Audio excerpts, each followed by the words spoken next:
Hello and welcome back to another session of Therapy of Panels and another part of this month's Black History Month.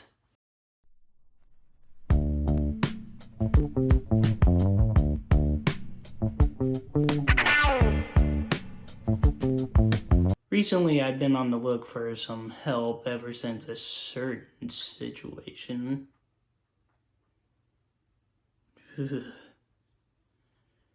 And I heard about the stories of a hero for hire named Luke Cage. Created by Archie Goodwin, George Tuska, Roy Thomas, and John Romita Sr., Stan Lee wanted a hero based off the blaxploitation genre of action films, using Shaft and Superfly as inspiration for his creation. Luke Cage is also the first African-American superhero to star in his own series at Marvel Comics. So let's see if Luke Cage is the hero I'm needing as we take a look at Luke Cage, Hero for Hire, number 1. The cover is really great going off of what I know of the genre. This feels like a movie poster for one of the blaxploitation films. I also love the color choices. They work really amazing together. Luke here I have always wondered about, so maybe this will explain the purpose of the tiara on his head, hopefully.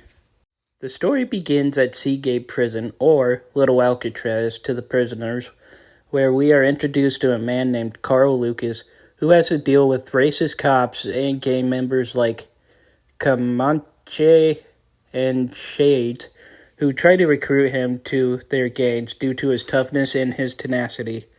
Lucas always gives the response for that offer by a big old punch in Shades' face. Ow! A simple no would have been suffice, dude. This act is noticed by the police captain, Rackham, who wants Lucas to play on his side, which he of course denies. Look, Lucas, it's very simple. All I want to do is have you coach a team of the prisoners to play football against a team of prison guards. How hard is that to agree to? Well as his laziness, which the guy blames on Lucas, vowing for revenge. Later on in his cell, Lucas is met with Dr. Burstein, who wants to talk with him, going through his file, believing he could be perfect for an experiment, but is told by Lucas how he was framed. It appears that back in the day, he and his best friend Willis Stryker would do anything they could to survive the streets of Harlem, from robbery to assaults. As time went by, Lucas got out of the whole gang life thing, but Stryker was just getting started, beginning a racketeering business. Things were good with the two until their eyes laid on a woman named Rava Carnage.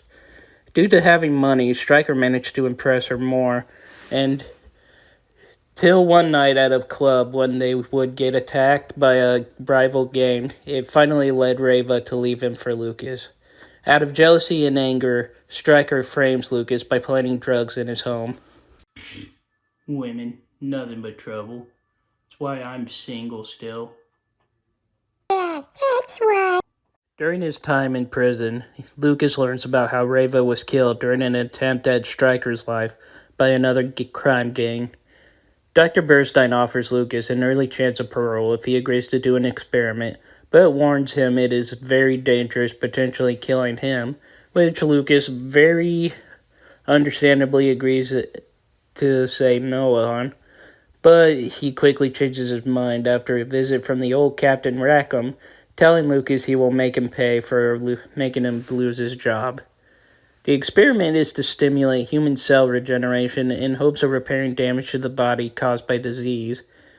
And seeing as how Lucas is perfectly healthy, the doctor has to inject him with some random disease so he can test it out, also having Lucas soak in this chemical bath. The true origins of the coronavirus. Things seem to be going fine until Rackham arrives to sabotage the experiment, hoping to kill Lucas. Unfortunately for Rackham, Lucas manages to break free and knocks Rackham out with a single strike. Out of anger for now thinking his sins is only to become longer, he punches the wall, surprised to see he smashed right through it. Deciding he's not going to wait for his punishment, he breaks through the walls and runs, only to be shot down into the waters below the prison. The guards only find the remains of his shirt and declare Carl Lucas dead, But even to Carl's surprise, he is alive and without a scratch on him. Moving through the darkness, Lucas manages to make his way to New York and quickly stops a guy robbing a diner. The owner of the diner shows his thanks by giving him the cash as a reward, and this gives Lucas an idea. He instead uses the money for supplies to make a costume, have a place to stay, and make business cards he passes out when stopping crime, advertising himself as Luke Cage, a hero for hire. Unknown to Cage, however, the new head of the syndicate is his old friend Stryker, now going by the name Diamondback, vowing to deal with this so-called hero for hire as we end the issue. And with that, that is the end of the session. My final diagnosis. This is a good story. Luke seems like a guy who means well and just wants to survive in this harsh world, but things keep messing with him from friends or racist cops. As much as he acts like he doesn't care, he always ends up dealing with people causing trouble, much to his disadvantages. And this is a topic that always, even to this day, is brought up, and it just thinking about that just makes me kind of sad. And with that, that is the end of today's session.